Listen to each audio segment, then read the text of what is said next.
checking in with Mike Williams from the LA Chargers, and you're tuning into Chargers Unleashed. Welcome to another edition of Chargers Unleashed. Jake Hefner and Dan Wolkenstein here with you from the LAFB Network. Today's show, of course, being brought to you by BetOnline, Charger Bold Family, and Rock Solid Sports Memorabilia. If this is your first time tuning in to the show, make sure to hit that like and subscribe button on YouTube. You can also follow us on Facebook, Twitter, Instagram, Spotify, and Apple Podcasts. Dan Wolkenstein, back from the mend, full of Dayquil, NyQuil, aspirin, Tylenol, whatever you can think of. But Dan Wolkenstein has been out of commission in what seems like weeks. In truth, it's only, well, actually, it almost has been a week since the last time we have done our last show. So that's perfectly appropriate.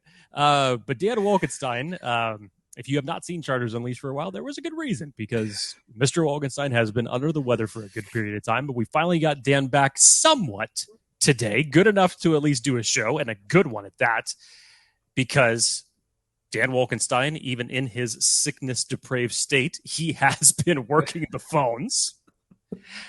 And whenever Dan Wolkenstein works the phones, no matter what his physical being is, it always means good news for this podcast. So, Dan Wolkenstein, before I get into your health and our special guest, update. I mean, are you back?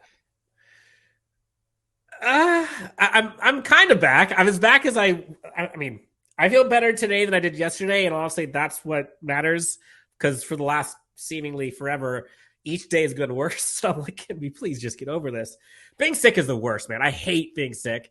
I feel like a sad puppy dog. I'm also kind of a baby when I'm sick. I'll totally attest to that. The world's crashing down whenever I'm sick. Thankfully, I have an amazing wife and family take care of me. So I'm good now. Happy to be back talking football with you. Fun episode today, though. I won Chris Hayre. You've heard of him a couple times. Friend of the show from years past, as well as is on Chargers Weekly. He's on CBSLA, sports anchor. Always incredible insight that he brings. Excited to talk to Chris Hayre today about the upcoming 2023 season. Jake, I'm going to let you take the reins because I'm sniffling over here. Take us home and to our Chris Hayre discussion. Well, before we jump into that, I still got to pay the bills. And since you always like posing the over-under questions to me, I've got a perfect one for you. Dan Wolkenstein is currently feeling over or under 75% today. Under. I'm going under. But it's way higher than it was days past. So I'm going to take that and run with it. Look, to peer behind the curtain a little bit, I talked to Dan Wolkenstein yesterday. He sounds incredibly better than what he did yesterday. I felt like I was talking to Darth Vader yesterday. It literally sounded like someone was dying on the other side of the phone. And it was amazing that he even found the physical strength to hit the digits on his phone just to call me yesterday. It's truly incredible what we're witnessing right here. The turnaround, the turnaround is incredible. But before we jump into our interview with Chris Hayre, I want to just remind you guys that BetOnline remains your number one source for all of your sports betting needs. Always the fastest and easiest way to get all of your betting info, including live betting options and your favorite casino and card games available to play right from your very own home. Get into the action today, so head on over to betonline.ag or use your mobile device and join. And be sure to use our promo code BELIEVE, that's BLEAV, to receive your rewards and a 50% bonus on your first deposit. BetOnline, where the game starts. Man of the hour, friend of the show, Chris Hayre, joins us next on Chargers Unleashed. Well, I can't tell you how excited we are today. We are back at Chargers Unleashed. Jake Hefner, Dan Wolkenstein here with you from the LAFB Network. And friend of the show, longtime friend of the show, Mr. Chris Hayre from CBSLA and Chargers Weekly joins us to talk a little bit about Chargers football here in 2023. Chris Hayre, thanks so much for coming back again. How you doing, my friend? Always a pleasure, guys. I just told you, just wrapped up our pod this week with Money, and the appetite for football. It doesn't matter if it's OTAs or draft or probably, in the beginning of July, people are still going to be excited to talk about the Chargers and the NFL. So it's a good thing for all of us, right? Yes. Always palpable. Yes. Yeah. Yes. And look, people want to talk Chargers, want to see Chargers. 6 primetime games, time for the lead in the NFL this coming season. So look, as long as you have that guy throwing the football number 10, this team's going to be something to watch.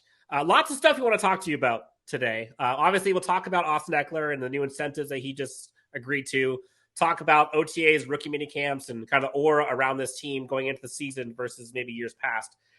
Let's kind of start it off with just kind of the recent news of the Austin Ekeler incentives that were agreed to.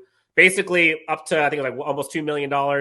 He gets $1 million for total yards. That's a tiered. He gets $600K for a certain amount of touchdowns. Gets $150K plus if he gets a Pro Bowl. Thoughts on the extension, when it happened, and do you think that Austin Ekeler is happy? Because I think you've heard a lot of people say, "Oh, it's a win-win on both sides." Kind of, but I don't think it's necessarily what Austin Ekeler ideally would have taken. But sure, it's better than nothing. Yeah, I think he should be happy. Listen, I think the Chargers and Austin Ekeler have always had a very good relationship, dating back to when he was an undrafted free agent. When kind of the stuff with Melvin Gordon was going down in the contract, Austin took advantage of that opportunity, and the team invested in Austin early. He rewarded them and then some. So now the business of football comes into play, and you look around the NFL. It's nothing the Chargers are doing to Austin.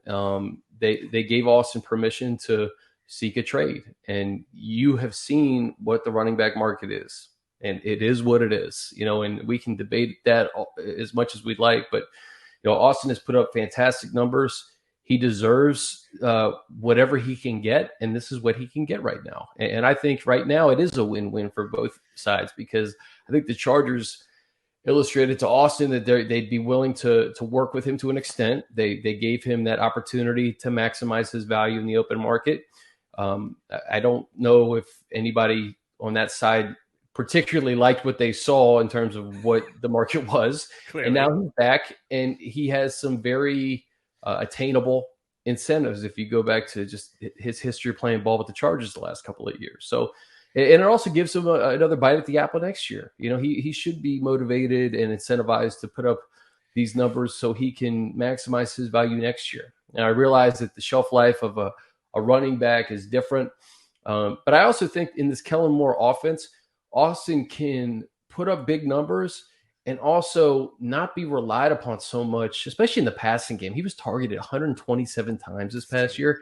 There's a reason why Quentin Johnson is here, and why Jalen Guyton is back. And I really do think with Everett and Mike and Keenan and Palmer, that there's so many guys on this team. I think Kellen Moore's going to want to push the ball down the field. Austin, of course, has been a security blanket for Justin since Justin came into the league.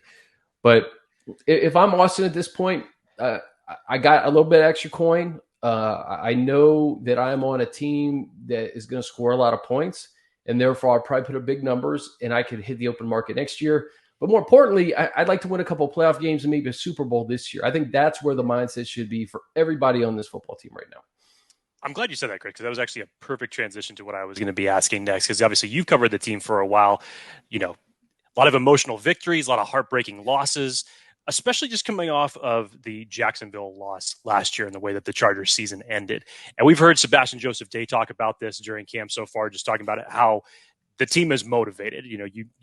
That's never a hard pill to swallow, and you want to get over that as quickly as possible. So just based on the amount of time that you've been covering this team, what's really the mindset as far as what a loss like that could do from a motivating standpoint? Have you seen anything or talked to anybody personally as far as just maybe a little bit of change in dynamic? Obviously, there's been a change from the coaching staff and Brandon Staley and trying to retool this. Obviously, you're just mentioning some of the new weapons that are here now with this Chargers team. But overall, just the mindset to get over a loss like that, but more importantly, maybe learn from something like that.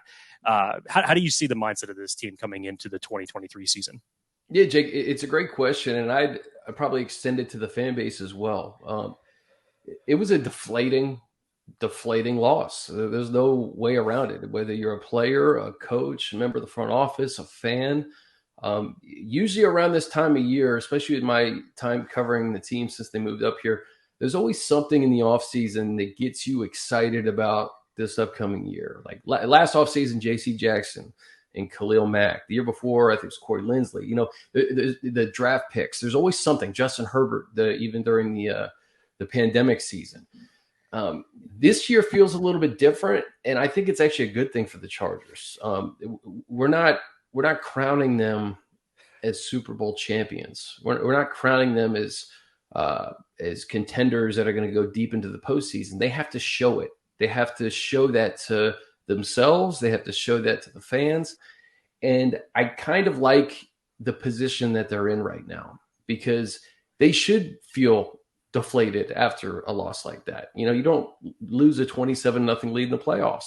They should feel deflated. And I think that it's motivating in many respects, because you want to get back on the grass with your guys. And, keep in mind that not everybody that's going to contribute to this team was in Jacksonville during January. So it's going to be a mix of a lot of guys that were, but it's also going to be a lot of rookies that are going to contribute this year, some free agents that weren't here last year. But by and large part, it does feel like this is something that can galvanize them going into the 2023 season. The hype, the expectations, we're all going to be very excited to watch this team play football this year, because we know the guys on this roster and what they're capable of. But now, in terms of everyone predicting that they're going to go to the Super Bowl or make a deep playoff run, they just have to show it now. And honestly, I feel like that's how it should be now. Just what did you learn last year? And how can you show it in a positive way in 2023? I think that's the mentality of the team. And frankly, the fan base too. They want to see it now. They said, okay, well, we made the playoffs. That's a nice start. But the bad taste that I think it left in everybody's mouths that evening in Jacksonville, that should be motivating for the team. And like I said, the fact that we know how talented they are, fans should just be excited to watch and see what happens. Don't put expectations on anything. They have to show it. And I think they will this year. I think that's one of the things that I agree with you, Chris. One of the things that it feels like, you hear a lot of people say, like, fool me once, shame on me, fool me twice, fool me once, shame on you, fool me twice, shame on me. It kind of seems like whether it's fans, players, pundits, social media, everyone is like, we're not falling for that again. Like, Chargers are always crowned at the beginning of the offseason, Super Bowl contenders, like, we're not falling for that. You got to show me. And I think the team kind of has that same feeling internally. Like, we have to show who we are, or what are we? And so I think that probably has a lot of people excited for the season. That's kind of like, you hear people talk about like revenge season, but there's a lot of guys who have like revenge on the mind, whether it's due to injury or poor play or due to a lot of critics out there. Like, there's a lot of storylines there, which I think will make for really compelling football. You mentioned Kellen Moore. I think that's one of the things that this team is hoping that brings kind of them over the hump in a lot of ways, both offensively as well as like a mindset. But just in your perspective so far, like during rookie minicamp or during OTAs, what have some of the fingerprints looked like with Kellen Moore tangibly versus what we saw last year and the year prior with Joe Lombardi? Like, how have OTAs and minicamps looked different with him being Kellen Moore versus how it was in the past? Well, for me, it's kind of hard to say. I haven't really been out there. But I'll say this. The Kellen Moore offense that we saw in Dallas, we're going to see flashes of that on this current offense. But Kellen Moore also made the point that, the personnel is different with the Chargers than it was with the Cowboys. So, when you see a guy like Quentin Johnson drafted, I have to believe that Kellen Moore was okay with that. I'm not saying that Kellen Moore made that decision by any stretch, but I have to imagine that that's a guy you can win with in Kellen Moore's offense. We know what Keenan and Mike are. Last year, the Cowboys, they had such an awesome running attack with Zeke and Pollard. I now envision Ekeler in that Pollard role.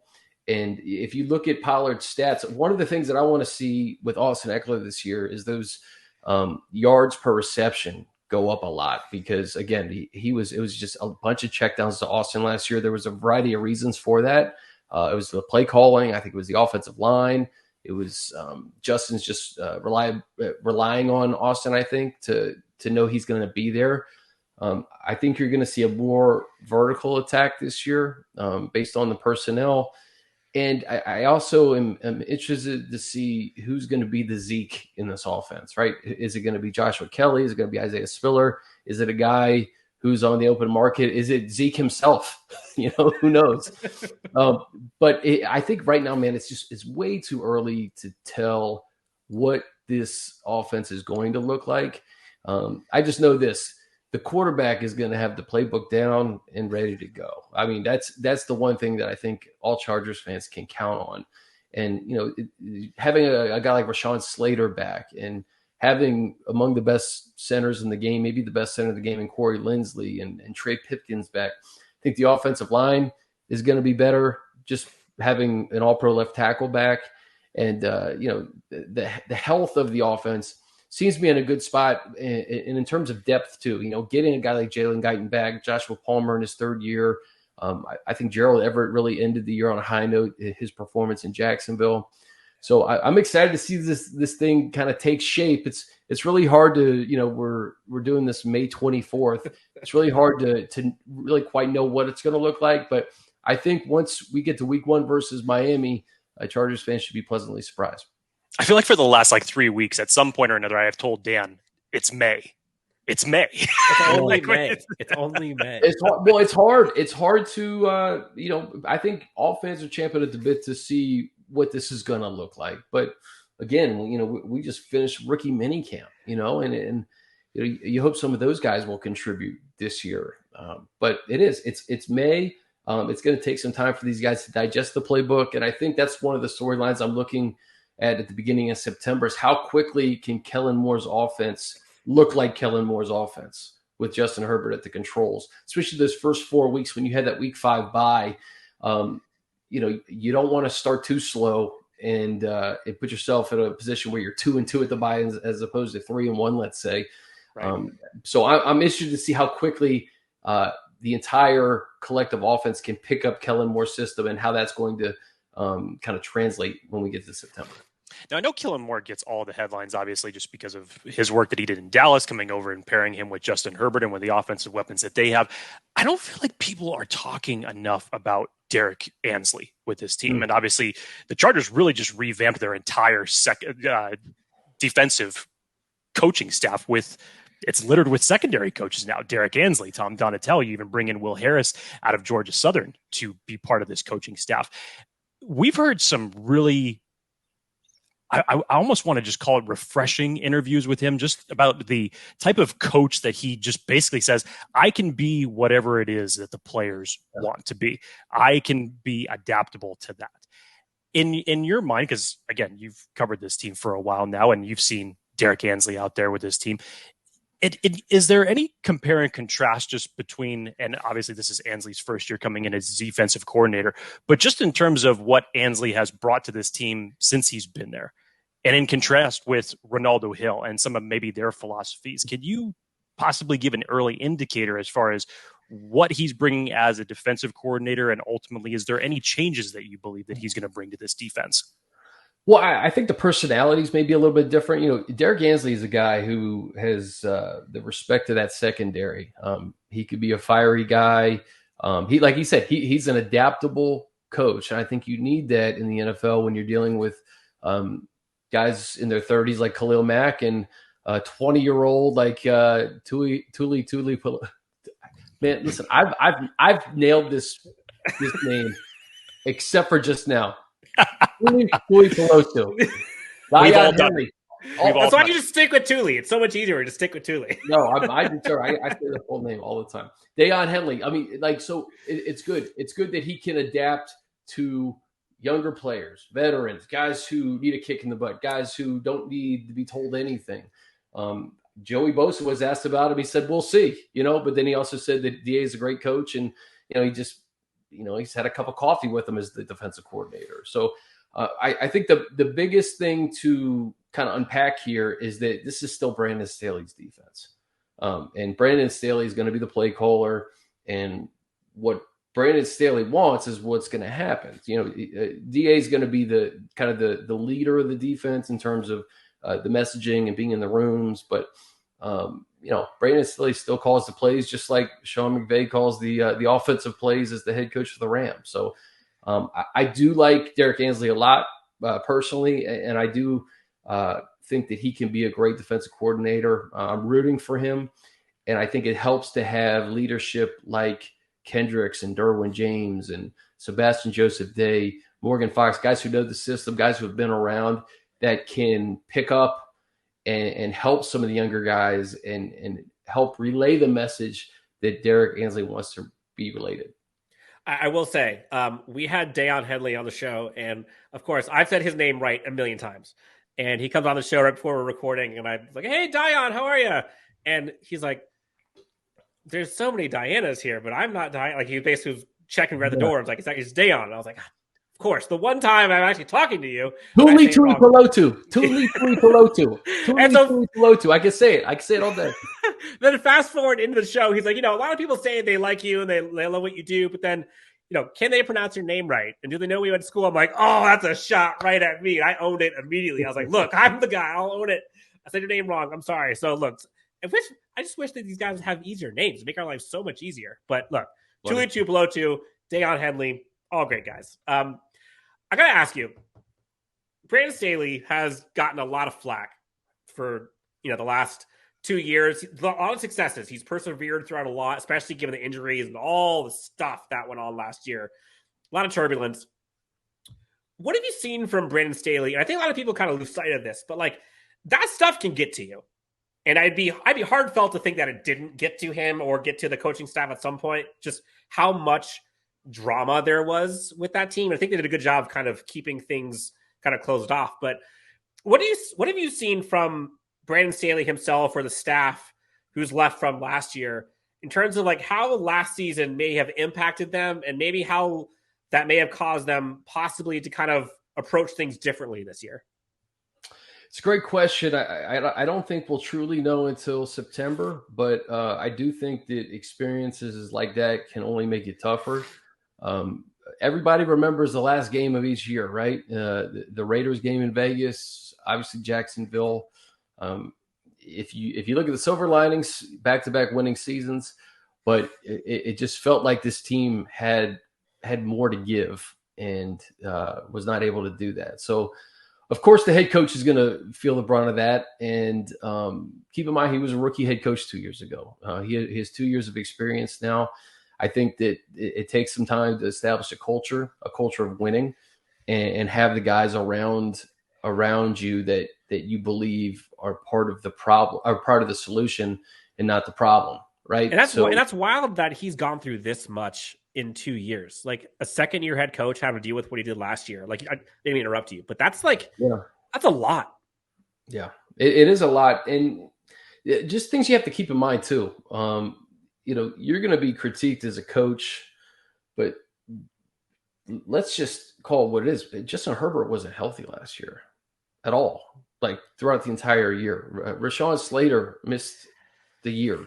Joey Bosa missed most of the year.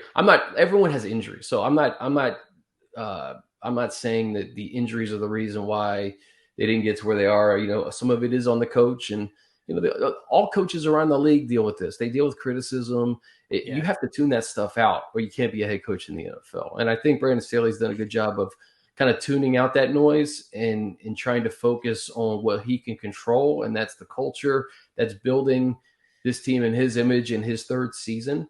And there's a lot of pressure, frankly, on him and the team to succeed this year and to get further in the playoffs.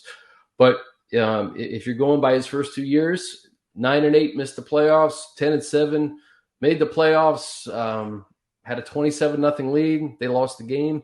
So at least it's going this way, right? Now this year, this is where I think everybody needs to see Justin Herbert step up as a leader and a quarterback. This AFC, we talk about all the quarterbacks, right? Since we're on the topic of coach, nobody's talking about Mac Jones or Kenny Pickett, right? But those guys are coached by Bill Belichick and Mike Tomlin. You don't think those guys are going to be ready this year? You don't think that they're going to be in the mix for a playoff spot too with these other franchise quarterbacks? So it's insane. It's insane. And there's going to be like 3 or 4 pretty good teams that don't make the playoffs in the AFC this year. And I could see the Steelers or the Patriots making the playoffs, and look at Deshaun Watson and Aaron Rodgers and Joe Burrow and Patrick Mahomes and Lamar Jackson. I mean, come on, man. Like this is brutal. Trevor Lawrence and Josh Allen. It's Tua. Everyone's expecting the Dolphins to make noise. And Russell Wilson's like a second-class citizen at this point. You don't even talk about him, but that's and they could win 9 or 10 games this year, guys. They could with the defense and with Sean Payton calling the plays and the offensive weaponry and Javonte Williams coming back. It wouldn't surprise me if they win 9 or 10 games this year. So the entire AFC is kind of up in the air right now. So as a head coach, you have to stay grounded and do all you can to kind of block out the noise and focus on your guys. Last one, Chris, and we'll get you out of here. Just focusing on the rookie selections. Obviously, you had mentioned, you always get excited about something. And during the drolls of football season, everybody wants to know how the rookies perform, what people's thoughts are on them. And I know that you've talked about this with Money on your podcast as far as just expectations, starting positions, what have you. But if we were to ask Chris Hayre, just as far as the Cliff Notes version of what your thoughts about this Chargers rookie class have been, what would you say would be the biggest the ones that stand out the most? Honestly, the two defensive guys, Henley and Tuipulotu. I think that those guys are the ones that will have to contribute this year defensively if the Chargers are going to have success. We talked about this in great detail today, Money and I, about just because Bosa and Max spoke this week. How much are we going to what are the expectations we're going to put on Bosa and Mac this year? Both guys are veterans, are getting up there in age. Joey has had an injury history. Khalil played 17 games last year. Can he do that again? And then who's your third rusher? If it's a 20-year-old kid from USC who's going to be a really good player, but you don't know this year, maybe it's something where you have to look at the open market here when we get to June 1st. Bridge the gap. But I do think Thule can have success this year. And I think Henley on special teams and on defense can carve out a role for both. I always use the example of the 2018 team where Uchenna Nwosu was a second-round pick and had a strip sack in the game against the Ravens in the playoffs. And Justin Jackson and his heroics in the fourth quarter against the Pittsburgh Steelers on Sunday Night Football. You needed those rookies to contribute. Justin Jones was starting games. Kaiser White started the year before getting hurt in week 2. Derwin, obviously. The Derwin small pro goes without saying. But beyond the first round, you have to have guys up and down your draft class that can contribute. And that extends, frankly, to last year and JT Woods and Tito Obonya. Tito got hurt in that San Francisco game. JT Woods, this is a huge year for him. I almost look at him as an extension of this rookie class, kind of a red shirt member of this rookie class who didn't get a lot of run last year. They drafted him to kind of be that high safety and to pair with Derwin and allow Derwin to do different things. Now with the retirement of Nas and Alohi Gilman seems to be the guy who's going to start there. We don't know about John Johnson and all these other potential options in the secondary, but JT Woods is another guy that I think is going to have to perform. And then Isaiah Spiller is another one that's kind of the extension of that 2023 class. He was the youngest player drafted last year. Again, a 20-year-old kid who hopefully he's kind of grown into his body a little bit, ready for the NFL game in year 2. CBSLA anchor, Chargers Weekly host, co-host alongside Matt Money Smith. Chris, thank you so much, man. This has been a blast. We always get so much insight from you, being so connected with the team, and for so long you have been connected with the team. Chris, anything else you want to tell the great friends of Chargers Unleashed before we get you out of here ahead of the weekend?